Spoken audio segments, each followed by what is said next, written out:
Et coucou très cher ami spirituel des Scorpions. Je vous retrouve enfin pour un petit message pour votre horoscope du mois d'avril. J'espère que vous allez bien. Je vous souhaite un très très bon week-end. Je vous embrasse bien fort. Je vous remercie aussi pour tous vos soutiens, vos abonnements. Je remercie aussi les nouveaux abonnés qui se sont abonnés récemment. Et donc, je prends un peu de temps là pour expliquer. Je vous le dis, je vais le redire. Voilà, vous n'êtes pas qu'un signe, vous n'êtes pas que Scorpion, hein, vous êtes les 12 signes. Bien sûr, il est important de connaître l'étude de son thème natal pour se dire qu'il y a une empreinte énergétique liée à votre heure, date, au moment où il y avait votre année de naissance, bien entendu, où il y avait une conjonction, il y avait une carte du ciel qui peut vous donner des enseignements. Mais je rappelle que cette carte, c'est aussi une boussole qui est liée aux heures, 12 heures, c'est un calendrier solaire, les 12 heures, les 12 maisons, les 12 signes du zodiaque, les 12 planètes, parce que si on considère qu'il y a une 10e planète que certains scientifiques cherchent aujourd'hui, il y a 12 astres qui viennent donner des enseignements. Ah, donc voilà, et donc tout cela, plus les étoiles, plus voilà. Donc ça c'est intéressant de comprendre que vous êtes Scorpion, c'est votre énergie, c'est ouais, vous êtes de la saison de l'automne, à la fin signe fixe aussi. Donc, vous prenez cette énergie-là de l'équinoxe de la balance, d'ailleurs, parce que vous êtes rattaché aussi à la balance, intrinsèquement, puisque vous êtes fixe. Et la balance, elle est rattachée, comme par hasard, il n'y a pas de hasard, au bélier. Donc, en fait, c'est intéressant de comprendre dans l'étude de l'horoscope, de prendre en compte toutes ces forces. Au moment où je fais le tirage, il y a une pleine lune à la balance. Elle vient parler avec le bélier, donc de leur enseignement, de la planète Vénus, de la planète Mars. Le Scorpion, c'est Pluton et c'est aussi Mars. Donc il faut comprendre l'enseignement de ces astres et aussi avec justement notre carte là au moment du ciel où il y a Jupiter en bélier, il y a Vénus qui va changer de secteur. Donc c'est intéressant de comprendre comment ça nous impacte au niveau du collectif et après, bien entendu, de le rattacher à notre vécu terrestre. Donc là, c'est plus un travail de psycho-socio, culturel, de compréhension psychosociale de nos origines pour travailler sur ces forces-là, qu'est-ce que ça vient nous dire et qu'est-ce qu'on peut mettre en place dès aujourd'hui, chaque mois, chaque semaine, en prenant en compte les informations des astres. Je le dis, si vous avez besoin d'un accompagnement, parce que la guidance elle est d'ordre général et que vous avez besoin de verbaliser, de travailler plus en profondeur sur votre histoire, sur votre situation précise, parce qu'on a tous des histoires et des différences, quoi, bien entendu, eh ben, vous pouvez me contacter, vous avez dans le descriptif de la vidéo, c'est-à-dire quand vous cliquez, vous avez le détail, vous avez donc le message de la constellation du bélier qui vient nous enseigner ce mois-ci de prendre les vertus du bélier, le message de la pleine lune, vous avez aussi mon mail pour me contacter, mon CV pour que vous voyez aussi les différentes actions que j'ai pu mener dans le cadre professionnel dans les métiers de la communication. Et vous avez aussi la chaîne de musique. Je le dis parce que je suis ravi à chaque fois qu'il y a des gens qui la découvrent et que ça leur plaît. Alors ça plaît pas à tout le monde, j'en ai bien conscience, hein, voilà, parce qu'on peut pas plaire à tout le monde, bien entendu. Mais ça me fait plaisir de voir qu'il y a des personnes qui aiment les chansons et qui soutiennent la démarche. C'est une chaîne gratuite. N'hésitez pas à vous y abonner si ça vous plaît, bien entendu. Et puis de laisser un petit commentaire si le cœur vous en dit. Voilà. Alors, on va attaquer le message pour nos amis des Scorpions. Je vais commencer par un message des portes de l'intuition sous le prisme donc du printemps. On est donc au printemps, le message du printemps, le message du bélier, le message de la balance et des astres, parce que tout est complémentaire et se relie. Et quel impact ça peut avoir sur vous, tout cela? Alors, ouvrir. Alors, bien entendu, le printemps, c'est la saison. Hein, bon, à chaque saison, on peut faire le grand ménage. C'est le grand ménage. Donc c'est l'ouverture, c'est l'idée de dépoussiérer un peu les meubles, de se changer un peu les meubles, Et c'est l'ouverture aussi vers d'autres, hein. C'est peut-être qu'on est resté un peu trop enfermé cet hiver. S'ouvrir à l'amour et au non-jugement transforme tout. Donc le non-jugement d'abord sur soi, forcément, parce que c'est important d'apprendre à s'aimer, parce que malheureusement, quand on n'a pas, on vous a pas appris à s'aimer, voilà, donc c'est important de travailler sur ça pour libérer l'amour pour vous-même et libérer aussi l'amour malgré des situations que vous auriez pu vivre de manière extrêmement difficile et douloureuse dans votre passé. Donc, du coup, il est important d'ouvrir la parole, d'ouvrir la communication, de faire rentrer de l'air, de faire sortir de l'air et d'y mettre des belles intentions, l'ouverture. Donc, il y a l'idée de s'ouvrir aussi à la nouveauté, de s'ouvrir à la remise en question, de s'ouvrir à des nouvelles activités, de s'ouvrir à un nouveau regard sur soi-même pour transformer la situation en amour pur. Et écrire une nouvelle page sous le prisme de ce rééquilibrage des 7 couleurs, des 7 chakras, chakra racine, nos origines, le matériel, le terrestre, les plaisirs, les passions, le cœur, les émotions, et ainsi de suite, la gorge, la verbalisation, la communication, nos capacités intuitives, psycho-cognitives et spirituelles avec l'ouverture du coronal. Préparez-vous au changement qui s'annonce. À partir du moment où vous écrivez cette nouvelle page dès aujourd'hui sous ce prisme-là, vous ne pouvez que récolter que des choses positives. Et bien entendu, ça passe par des remises en question, ça passe aussi par s'observer dans le miroir et de se dire des vérités vis-à-vis de soi-même et de prendre après sa part de responsabilité pour changer la donne et faire en sorte de créer les conditions à partir de votre histoire qui nous permettent de tendre vers le meilleur. Et la pureté. La fleur. Vous êtes la fleur rose, la splendeur. On la retrouve dans de nombreuses traditions. C'est comme le lotus, l'ouverture du cœur. Vous voyez, la rose, c'est aussi l'ouverture du cœur sur la tradition hébraïque. Chez la rose, on l'a aussi chez les musulmans. La rose, on l'a de partout. Donc, reconnecter à la nature, à son pouvoir apaisant et vivifiant, votre vie sera enchantée. Donc, il est aussi question d'aller participer à des balades, d'aller avec des gens qui aiment se balader dans la nature, avec des gens qui aiment faire des méditations dans la nature, avec des gens qui aiment créer ramasser des champignons, hein. Bon, moi, c'est pas spécialement ma passion, mais je veux dire, ou de participer à des choses comme cela, en lien avec les plantes, la lithothérapie, ce genre de choses. Il y a des petites formations qui coûtent pas grand-chose, hein. Il faut vérifier autour de chez vous parce que l'idéal c'est de les pratiquer en vrai, hein, au quotidien, avec des gens dans votre quotidien. Et ça peut être du land art, l'art floral, travailler le bois, cultiver le bois, fabriquer des bijoux avec les pierres et compagnie ici et là. Il y a l'idée de se reconnecter à la nature. La nature nous parle de 3 langages, le langage des abeilles, le langage des fleurs et le langage des êtres humains. Et il y a l'idée de créer un nouveau langage, en fait, en respectant les 3 langages différents. Et on a le rythme des saisons. Donc il y a l'idée aussi de se réconcilier avec le passé. On a le 4 qui nous parle de la matière, du corps, qui nous parle de la structure, du matériel, mais il y a l'idée de se retrouver un équilibre. 4 et 4, 8, ça nous fait 8.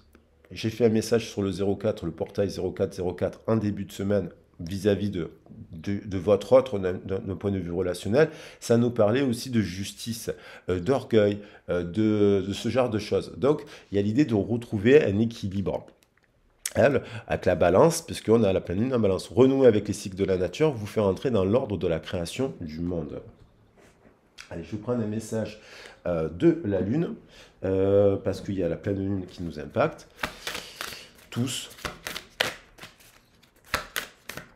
Et il y en a qui subissent plutôt les effets de la lune en négatif parce qu'ils ne sont pas en conscience. Il y en a qui travaillent avec l'énergie du rythme de la nature, malgré le fait qu'ils n'aillent pas bien. Des fois, ils arrivent à en retirer des choses positives. Voilà. Paroxysme de passion en vue. Ça, c'est positif. Donc, dans la nature, avec des gens. Avec des gens. Et s'il n'y a pas des choses qui sont organisées en bas de chez vous, vous pouvez les créer. Parce qu'on a quand même un système associatif en France où en quelques clics, on peut créer une association, organiser des pratiques culturelles et d'expression, par exemple, en lien avec la nature. Il n'y a pas besoin d'être attaché à la Fédération française de la nature pour le faire. Donc, il faut prendre des initiatives s'il n'y a rien en bas de chez vous. Et parce que c'est votre chemin de vie. Votre engagement est mis à l'épreuve. Alors, paroxysme de passion, le bélier, ça peut nous faire monter aussi le mauvais, la colère, parce que vous êtes dans un partenariat professionnel qui ne vous convient pas, qui n'a pas de valeur. Vous avez besoin, vous sentez étouffé dans le contexte professionnel. Là, on nous parle de votre engagement vis-à-vis du partenariat professionnel peut être mis à l'épreuve parce que vous êtes fatigué aussi. Vous avez besoin de prendre de l'air, de vous reposer et de prendre soin de votre corps. Et il y a aussi l'idée, dans un partenariat, un couple ou une distanciation, ou même si vous êtes célibataire, il y a l'idée de remettre en question, hein. Mise à l'épreuve, c'est une remise en question de quelque chose. Un début de nouveau cycle romantique avec la pleine lune rose en balance. Donc il y a quand même la possibilité d'y remettre la rose. Il y a quand même la possibilité de remettre de la rose dans tout ça. Et donc, travailler sur vos peurs, j'en parlais dans le signe précédent de la balance, avec le scorpion, travailler sur vos peurs et travailler sur les peurs de l'autre aussi. Un effet miroir, qu'est-ce qui vient vous dire l'autre à vous, qu'est-ce qui vous fait peur dans le partenariat professionnel pour ne pas ouvrir la porte, qu'est-ce qui vous fait peur dans la relation à l'autre pour ne pas ouvrir la porte, et qu'est-ce qui vous fait peur vis-à-vis de vous-même si vous êtes seul, pour ne pas, si vous êtes sans activité professionnelle, pour ne pas aller faire du bénévolat, pour ne pas aller faire une formation, pour ne pas aller faire, vous voyez, et les célibataires, qu'est-ce qui vous fait peur à créer des nouvelles choses, à sortir des nouvelles trucs. Il n'y a pas besoin d'avoir beaucoup d'argent pour faire des choses dans la vie. Il faut juste travailler sur ses peurs, prendre confiance en soi. Alors, les peurs, bien entendu, on vous dit de sortir de votre zone de confort, que le nœud nord qui a été traversé par Mercure. Et Mercure, au moment de la pleine lune, le nœud nord était en Mercure. Donc le Mercure vient nous dire, ah bon, c'est les buts à conquérir, c'est-à-dire on abandonne un peu le passé, nos vieux schémas du passé, on se dit, je suis obligé de me remettre en question, donc, et d'ouvrir des nouvelles communications. Mercure vient nous dire, rénover nos communications. Alors, on va regarder maintenant un message des archanges, préciser un peu plus le sujet, parce que bon, là, on est sur du général, hein. Moi, je vous donne des conseils. Compréhension, mémoire et guérison des vies antérieures. Alors, la vie antérieure, c'est-à-dire compréhension et guérison de sa vie dans l'enfance aussi, hein, dans cette vie terrestre. Après, il y a l'idée de la libération. Lorsqu'on travaille sur le plan terrestre de cette réalité, la libération karmique de notre karma terrestre, on peut libérer la libération des vies antérieures. Les vies antérieures nous parlent de la lignée, d'où l'on vient aussi. Plusieurs générations en arrière. Qu'est-ce qui s'est passé dans la famille et qu'est-ce que je peux mettre en place malgré dans des histoires de famille. Bon, il y a eu des guerres, il y a eu des suicides, il y a eu des décès, il y a eu des viols, il y a eu on a tous eu dans nos histoires de famille malheureusement des choses extrêmement difficiles. Et donc des fois on les porte en nous parce que soit ça n'a pas été verbalisé d'une génération à une autre, soit c'est des choses qui sont tabous et nous des fois on en est dans la conséquence de choses du passé. Et donc, il y a l'idée de libérer cela sous le prisme de la rose, de la splendeur, mais du positif, ce qui n'est pas simple. Et se libérer de liens négatifs. Donc, vous voyez, donc il y a l'idée de guérir, de comprendre les lois, d'activer ces chakras au niveau de la gorge, le thymus. Il va te permettre de guérir des traumatismes profonds et anciens qui entravent ta vie présente. Ça ne peut pas concerner tous les scorpions. Mais il y a des choses quand même qui sont inscrites, qu'il y a à guérir et à verbaliser au niveau du thymus. C'est la thyroïde, c'est au niveau de la sphère ORL, hein, chakra laryngé. Vishuddha, c'est le chakra de la gorge. Il y a des choses à verbaliser et on peut le faire par une guidance chez un psychologue, avec un psychiatre, selon le contexte, et ensemble, et après avec aussi un travail sur soi, sur l'écriture, sur l'expression d'une émotion, d'une souffrance, pour libérer. Et aussi, peut-être, vous avez cette mission et cette capacité d'aider les autres à créer un cercle de femmes, un cercle d'hommes et de femmes. Ça serait bien qu'il y ait des cercles d'hommes et de femmes, à créer des rencontres pour parler de sujets qui sont difficiles. Et après, d'en parler sous le prisme d'une création qu'on valorise. On parle de quelque chose de difficile, ça c'est de l'art-thérapie. En art-thérapie, on aborde des sujets difficile et on y met quelque chose, une émotion, soit c'est quelque chose on y met de la colère, on y met des émotions du chagrin ici et là, mais aussi on travaille sur le fait, pour équilibrer les choses, on y met de l'amour malgré qu'on a vécu quelque chose de difficile. Ça permet de résilier et de trouver un équilibre et de retrouver de la force. On a le 17-17 qui nous parle bien entendu de l'étoile, de justice, du 8, hein, de prise de conscience, et qu'il y a un potentiel de multicolore, d'action et d'êtres humains et d'êtres vivants qui peuvent nous aider et qu'on peut aider aussi à travers des rencontres simples. On nous dit faire preuve d'imagination voilà, pour faire en sorte de ne pas délaisser les personnes qu'on vous entoure, de ne pas oublier l'essentiel. Alors, de ne pas délaisser les autres. Vous voyez. Donc, il y a quand même voilà, cela. Et la force, le 17, il est associé quand même au Verseau. Et les Verseaux, il est associé à l'humanisme, aux amis, à innover, à Uranus. Il nous dit d'innover dans nos liens, de créer des liens.